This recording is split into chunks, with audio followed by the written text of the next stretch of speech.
این نخستین مؤسسه تحصیلات میانه عمومی در دهه نواندرسای جماعت دهات ترسون الجبایف در ناحیه سپیتامین است. هرچند تقسیمات زمین‌های نزد حوالگی در این دهه هنوز از سال 2011 شروع شده باشد هم، ولی تا این دم بگذشت تقریبا 10 سال این گونه مؤسسه تعلیماتی نبود. اینک با دستگیری حکومت جمهوری ازبکستان و تشکیلات تیمیر یولری با مبلغ 18 میلیون سومانی امروز این مکتب به استفاده داده شد. با ما خیلی دشوار بود که سحر خسته مبلغ گفته 11 کیلومتر راه به ناحیه سپیتامین رفته. امروز ما خیلی خوشحال هستیم که چنین مؤسسه های زیبا را به ما هدیه کردند. مدینه احمدجان طالب علم این دهه است و هر روز برای راهکرا بیشتر از 10 سومانی خرج میکرد تا از تحصیل دور نماند. مثل مدینه اکنون بیش از 1000 نفر مکتب بچگان که عین چنین مشکلی را داشتند در دو بست اینجا تحصیل خواهند کرد. این مکتب 28 صنفخانه تعلیمی و تالارهای معمولی و معیشی دارد. ما چند بار دیدیم، زاولین دادیم و سیاسی جماعت با رفتیم و زنک خاطی چند تا نمالا بخصیص خود ساله هم بود موشون زدگی بچه های.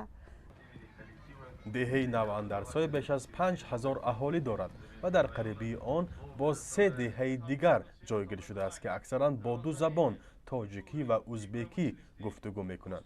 50 نفر آموزگاران در این مکتب با 2 زبان درس خواهند گفت.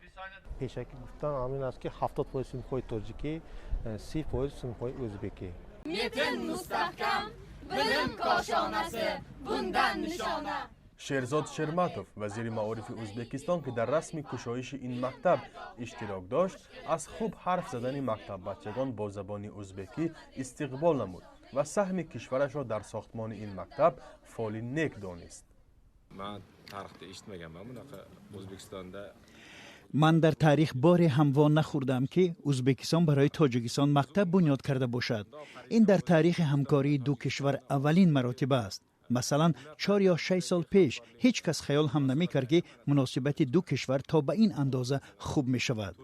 امید می کنیم این آغاز راه است، چون مسئله اساسی برای ما علاقه نزدیک با همسایگان است، به خصوص در ساحه تعلیم و پرورش. و امید قلمز که بو باشلانش قدم لرم.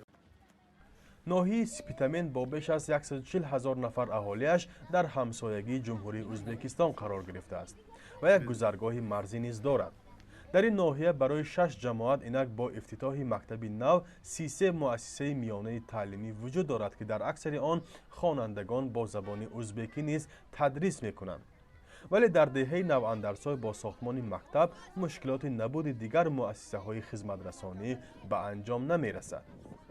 در عین زمان در این دهه برای مؤسسه های تا مکتبی، مؤسسه های با اینجا تندرستی بسیار تنقیسی میکشیم و نزدیکی از طرف یک صاحبکار ما در اینجا قطعه زمین برای بنیاد مؤسسه تا مکتبی ما جدا نمودیم و در آینده در با افتخار 30 سالگی استقلال جمهوری تاجیکستان این باید که بنیاد شود. فرزان محمدی، رادیو آزادی، ناحیه سپیتامین.